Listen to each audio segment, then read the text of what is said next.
We're here today on Country Pocket with Glen Peters. The new album is Where Do You Come From? And the song you just heard is called Home Is. Glenn, home seems to be an awful lot of things to you, but you don't necessarily come out and name a place. Yeah, I suppose so most people regard home as something physical and something tangible, and I think to all intents and purposes, at any point in time, it probably is. But for me, home is a journey, and it's where we've been, the trail that we've left, the memories that we've left. So in a way, those things are more important to me as far as home is concerned, and I've tried to express that in this song, because when we sort of think back into our lives and the journey we've made, a lot of very wonderful things come to mind, and in a way that really evokes to me home. And I suppose in a very broad sense, this planet is home as well. In its widest sense, at the moment, for example, I'm over in North Island in New Zealand, and I've only been here a few days, and much of it seems like home for now. The environment, the people, the countryside. So I guess that's what I was trying to express in the song Home. Yeah, you have this album that really talks about these two strands of your identity. You have coming from India and living for so long in the UK. So, I guess the question would be like, how do you see those two things and their relationship to each other?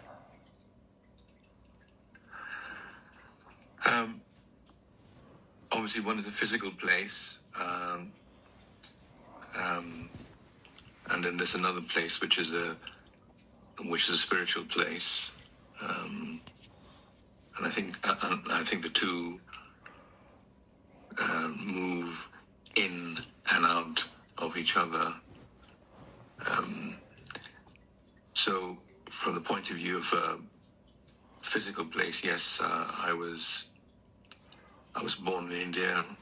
I went to school in India, and a lot of my early vivid memories are in India. People, family, music, and my early childhood. But then coming to England, it was actually quite an exciting time in my life. 16, which is a point in one's life where you're moving from childhood into early adulthood. So in effect, it creates a whole new excitement in that period of your physicality of your life, but also then actually changing the environment. And coming from somewhere like India, so I grew up on the outskirts of Calcutta, which was very, very different to coming to London, So that transition of moving from one environment to the other, but also the physical environment of myself, going from a teenager into an adult, was itself also a very exciting time to be. So I guess I was very fortunate to be able to coincide those two things. So moving from a place like Calcutta to a place like London, and the conflation of those two made it quite an exciting time for me. And I think I've tried to again express that in one of my songs, When You're 16. Did you have a chance to listen to that? Yes, I did, sir. Yeah, I mean, the way American regulations go, you can only play 3 songs off an album in a certain period, so I can't play the whole thing, but... Sure. Yeah, it but is... I thought I'd kind of recommend that to your listeners as a song of it's almost like a coming of age song. You really, sort of excitement of that transition from being a teenager to being an adulthood, and the whole awe-inspiring point of one's life that is. Yeah, and I would say when you move countries, almost regardless of what point in your life it is, you wind up having a pretty awe-inspiring experience. It's it's an amazing thing to both have a chance to reset and reshape, but at the same time reassert who you are in a different place. And it's just a lot. It almost, it almost slows time down again for a little bit. Like everything is new. There's all these discoveries to be made. It's a beautiful feeling.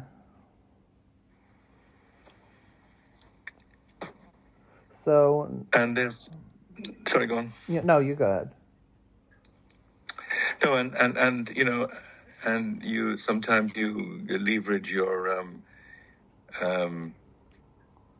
of the experiences in one country into going to another country. So expressing some of the things that I will have learnt in my childhood.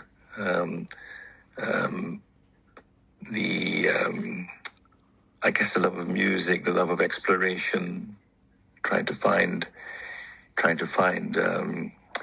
expressions in music. And one of the interesting things that I found was, and that's one of the things why I was very attracted to folk music in Britain, because the folk music that I got drawn to really by some friends I made was showed me that there were some very strong linkages between folk music in parts of northern India and some of the folk melodies and harmonies that I was listening to when I first got involved with folk music in Britain. And I commented on this in the notes in the album, that one of the folk singers that I got to know earlier, Norma Watson, made me aware that a lot of her family had connections with the with the Gypsy Roma that came sort of initially from northern India, and a lot of British folk music came through that route, came through the Roma route, and in a way, what made that early connection for me was the harmonies and the songs that were obviously sung in a different language in places like Rajasthan, which is where the early Roma people would have come from 1,200 years ago or whatever, and that kind of drew me into folk music. So to the point that you go from one environment into another, but then there are also a lot of similarities. And indeed, as we are so there's so much similarity in ourselves in whatever country we come from or go to. It's quite important to actually try to seek out where some of those roots and some of those similarities lie, and that's quite exciting. Yeah, you have a song "Ode to Being Aries," which I felt like was just aside from everything else, I felt like it was very interesting that you sort of code switched a little and put a different accent on to sing the track, but it's this adventure of going from one image to yourself and then suddenly having to maybe conform and blend in a little more, and then you wind up rediscovering yourself. So I feel like that was one that really stuck with me, because even with me coming here, I was looking to perhaps reset a few things, and I found out that I just was exactly who I was, and just in a different environment. So the tiger is still the tiger. It's never going to be a fish. Yeah. It's that song kind of quite sort of amused me while I was writing it. It came to me when I was on a trip in India last year, and saw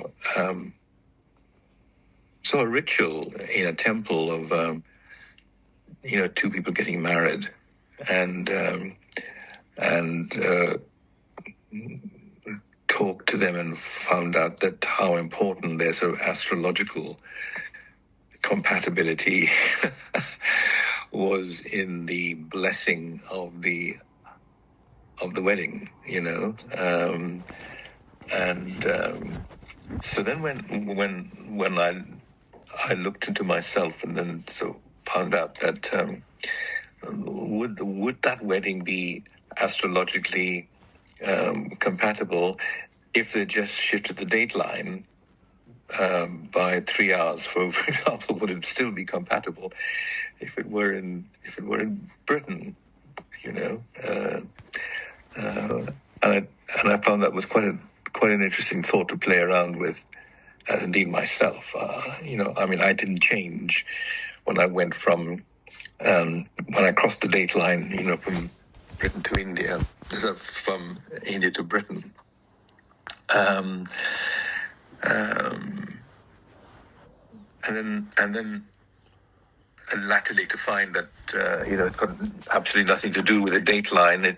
It's where you're born that makes the difference. So that was quite amusing. Yeah, and it's the way you grow up. You grow up into a certain person, and from there you can go anywhere, and you still have that set of experiences and the personality that results from it.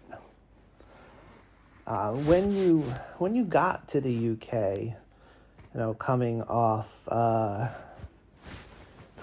childhood in a different part of what had once been the empire, did you feel this pressure to conform, as you use that word in Ode to Be an Aries, and feel like that's something that you probably had to contend with upon moving country?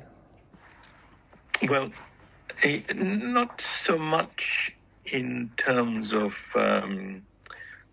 not so much in terms of personality, but obviously in behavior and with speech. I certainly felt I had to conform in terms of speech to be understood with the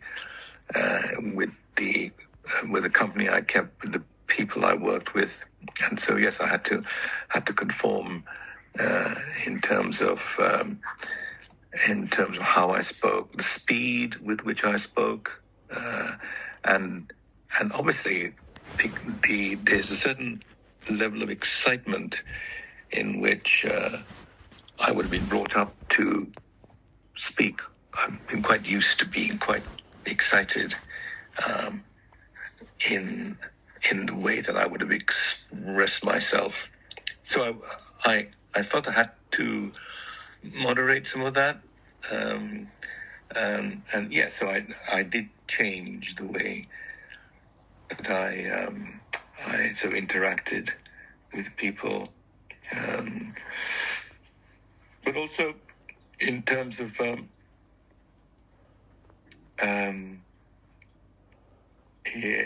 expressions, and in terms of actually responding to people. I mean, a very interesting anecdote that I can recall is ways and expressions. So, for example,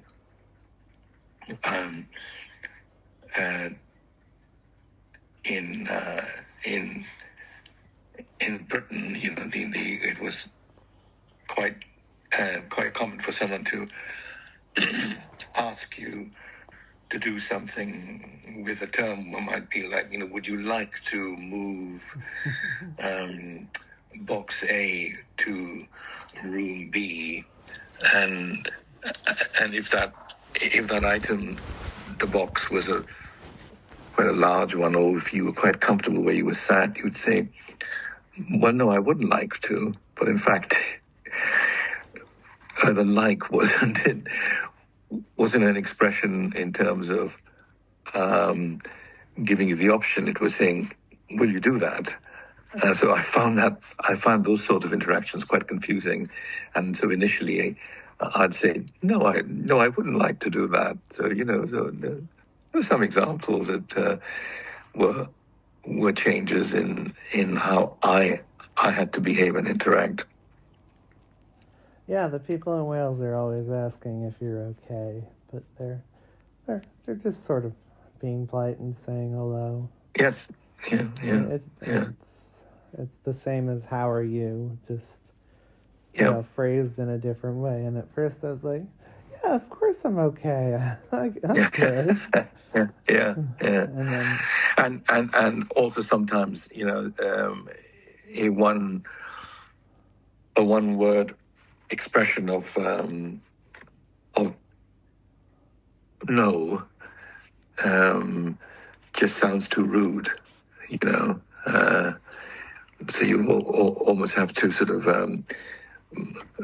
moderate the no to no, I don't think so, or something like that. So there are changes like that. Yeah, That's interesting. So what you like the folk music world in London? What what sort of drew you from playing around in that sandbox to becoming the type of person to, you know, really put their resources into the folk scene and even to this day, promote the arts and have even at a property that has some ecological engineering at it, have an opportunity to put on some arts. Yeah, so I found that for me, the folk music, and actually, I'm very fond of classical music and opera as well. So music, very broadly speaking, I find it's an important part of my life, both in terms of entertainment, having fun, making friends, reaching out to people, but was also very therapeutic, in terms of my own career, my professional life, etc., family.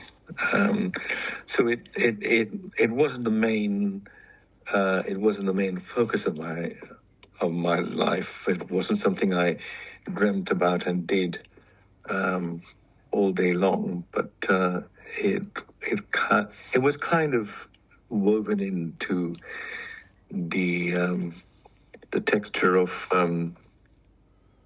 just being me, So, but folk music specifically had that extra bit of resonance in terms of being able to express how I felt, being able to express the joy, sometimes the sorrow of where I was. So there was that extra expression that I got out of folk music that I perhaps didn't get out of some other art forms, and because of that, when I had the opportunity, setting up the arts center was again another way to express that joy and connect to people in the community through music. And again, our folk programming has a very important part in our sort of agenda, in our arts agenda at Rosagilwyn in Wales, where I live. So, have you been there, or are you aware of it through personal experience, or have you just read about it? No, I just read about it. Since I've gotten here, I haven't exactly traveled as far and wide as I would have liked to. I have a cat in the apartment at home, no assistance in taking care of him, so I've made a few day trips. I've seen St. Fagans and Big Pit, but I haven't ventured quite as much as I would have liked to. Oh, good. Okay, well, if you have the chance, you should maybe come and visit us at Rosgilwyn. I don't know whether we've got a place for your cat, but yeah, we have our own cat. So he's not our cat, but he's in fact the neighborhood cat who's sort of taken it on board to adopt us, and quite jealous of his territory. Yeah, that's the thing. Like, my cat's a really agreeable creature when it's just him and the people he knows in the apartment. But take him out of that setting or put a strange animal in, and he's not quite as willing to cooperate. I certainly don't imagine him being the best audience member at a concert. Yeah, our cat quite enjoys turning up and showing himself off to the audiences, who find it quite amusing that there's a cat present at a piano concert or a folk concert. Sometimes we've had a cat walk on stage at a showing of the Cherry Orchard, which is quite amusing. Yeah, that makes me very happy. You have no idea. Can you just real quickly explain your thinking behind switching your accent in Ode to Being Aries and sort of showing off a different side of your identity? That's quite an interesting question.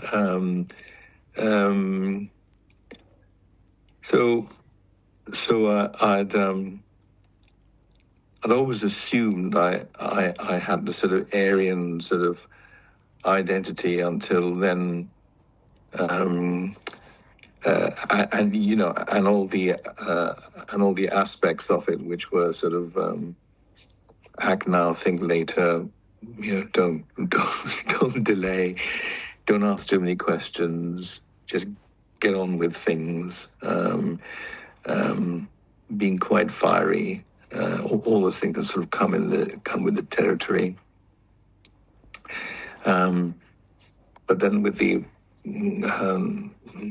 Pisces part of it, which I wasn't really aware of, and it was only my wife who made me aware that actually I had some very strong Pisces things in terms of intuition and perhaps being more sensitive to situations than I actually thought I was. And so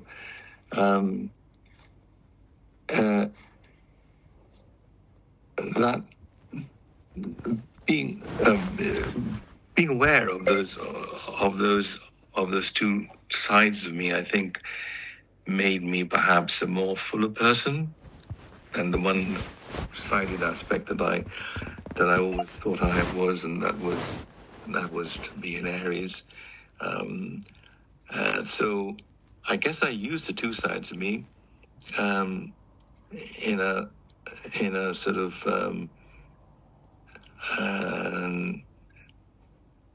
in a way that suits me at the time. So when it suits me to be an Aries, I'll be quite Aryan, and when it suits me to be Piscean, I will switch to that, and I will kind of use those two parts of me as and when I feel I need to be. So it's an interesting way to look at life, and you've only you can only make good use of these things rather than trying to be wholly one person and trying to be sort of both the Jekyll and the Mr. Hyde at the same time. Yeah. You can be from India, and you can be deeply British, and you can enjoy a little of both of those things. So which two tracks or which three tracks have you chosen to? Well, we're about to play Ode to Being Aries, and we'll be right back, and we'll find out the last one.